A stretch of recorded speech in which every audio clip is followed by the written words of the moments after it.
Hey guys, and welcome back. More Newcastle transfer news. The big one has came out at 4 p.m. today. Anthony Gordon has signed for Newcastle United, £45 million officially announced from the club. Now that's an amount of money that has been quite divisive from fans. But ultimately, Eddie Howe and Dan Ashford wanted the player in the summer. We attempted to buy the player in the summer. Everything at the time, £60 million to the club, got turned off by that. We went back and forth again in this window for £45 million who have landed the target. Only time will tell to see how he gets on, but listen, he's got my full support. The club clearly wants the player. They've clearly been intriguing the player for quite a while now. They believe they can get something out of him.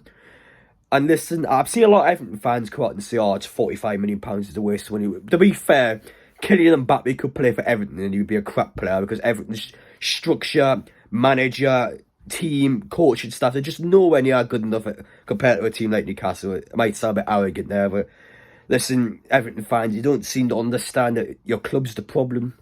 But still, maybe Anthony Gordon doesn't work out, but I still think in a couple of years' time you'll be able to sell him for a good £20 million anyway. So I think it's a gamble that is probably worth for the club. But anyway, guys, welcome back. Just a quick update regarding my health, by the way. I might sound a bit dodgy now, but trust me, I'm feeling a lot better today. 2 more nights, I'm absolutely confident I'm going to be more or less 100% fine for the Southampton game. So that's the most important part.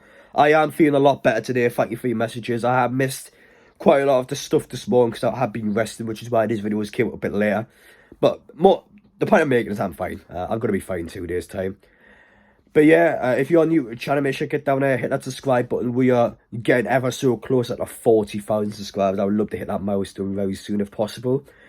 And secondly, if you enjoy what you're watching, make sure to get down there, smash the like button. And without further ado, let's get into all the transfer news. While still on the topic of Anthony Gordon, I want to quickly tell you about this story last night with some Newcastle fans because it's a really heartwarming story, which I think you guys will want to hear.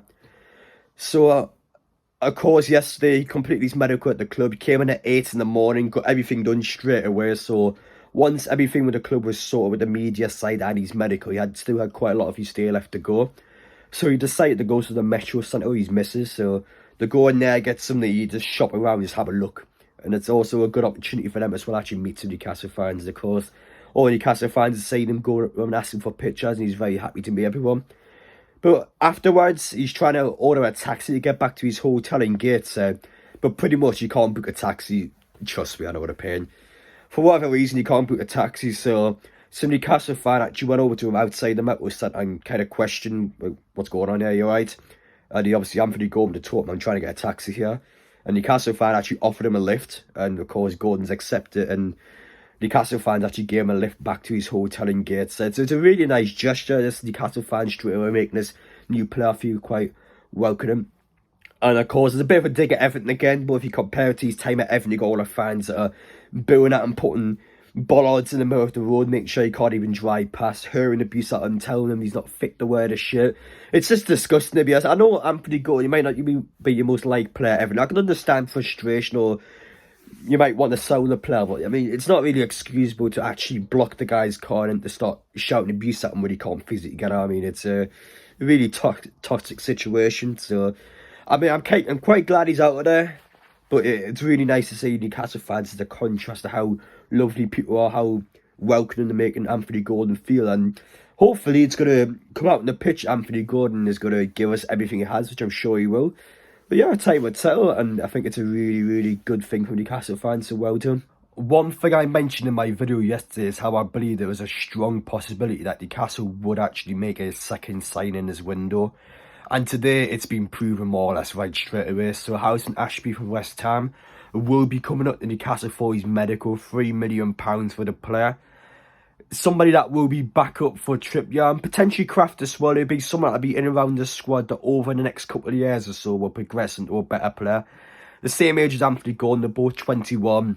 This is a player that hasn't made many senior appearances, but for £3 million, he slowly progressed the plan, make him better. Eddie Howe believes his pace is going to be great for the squad, and we'll see how his development over time with Dan Ashford. We'll see how much of a player he proves to be. So, yeah, fingers crossed for this one. But Harrison Ashby looks like he's going to be signing number 2. As I said in my title and thumbnail, Newcastle United are still not done this transfer window. Craig Courters came up before when he was speaking about Houseman Ashby, saying that Newcastle are still looking to loan out a midfielder.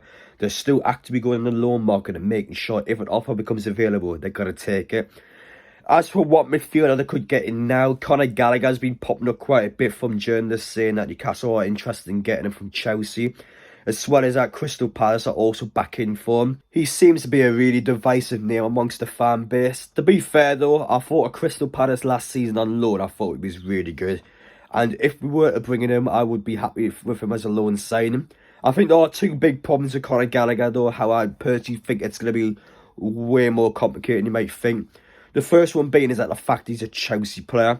You got to remember where Chelsea are on the Premier League table. If they were to give us Conor Gallagher on loan, it could really put a hindrance into their season. I mean, it's not going to dictate how they do in the pitch, but it could benefit how Newcastle do in the pitch, and that's not going to help Chelsea out, especially when we're currently in around that top 4 spot.